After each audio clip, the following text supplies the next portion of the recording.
Hey guys, Ben Satterley here, and I'm coming to you live from my hotel room on a day off on tour out with Lark and Poe.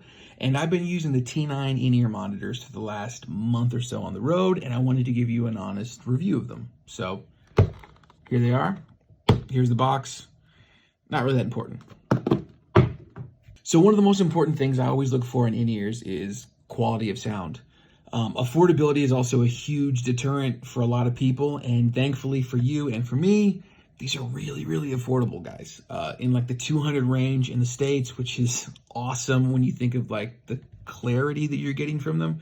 I've tried some really expensive in-ears before, and honestly, these sound just as good, if not better than some of them at like a fraction of the price. So one of the first things I wanted to talk about is how dope the case is. It's heavy duty, and then when you open it up, I mean, it works. It's got a little mesh, little pocket area. So normally these little implements stay in there, but I have them out because I'm showing you what they are.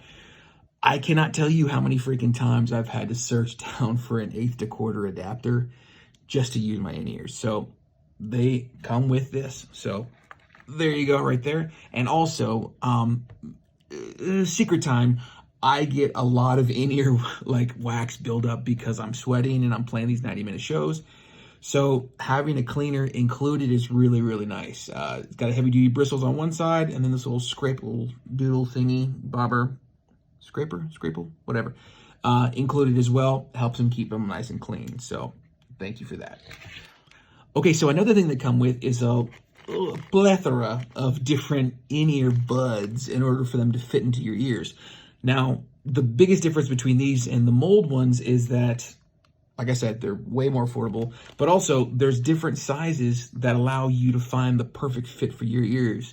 I know some people have very, very tiny ears, so they have to have really, really little buds. Other ones, they have larger openings in their ears, so they need slightly fatter ones. I just happened to find these two red ones that matched, and they worked perfectly for me.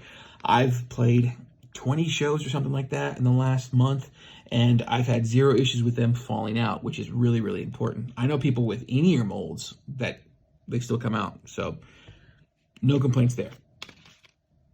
And finally, let's get down to the nuts and bolts of what makes these things tick. They're dual driver, which I know a lot of people freak out because they're like, only two? Why can't I have 10 or 12? You can if you want.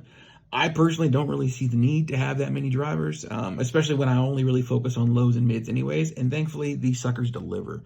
The fact that they cost as little as they do really says a lot about the brand because they could be charging a lot more. Another thing that I want to show you guys is from the outside, these really look professional, and people can't tell if they're molds or if they have, little rubber inserts. They can't tell. Another thing that I really dig about them is the opening right here is not actually a perfect circle. It's an oval. A genius move on their part because it allows a better seal. I can't tell you how many times I've used in-ears that just pop out left and right. And the last thing you want to do when you're playing is try to like hunt blindly to try to find the other one to put it back in. These get my stamp of approval. They sound really good. I have a lot of clarity, both with the kick, the snare, and even down to my cymbals when I'm doing like softer stuff, or if I'm bashing, I'm still getting the clarity I need without it being too much. There's a nice isolation in there. So, although I can hear a snap if I want to, I can still also hear, the mix really, really well. They sound great. They look great. They feel great. I've had zero complaints. So go check them out for yourself and tell me what you think. Bye, guys.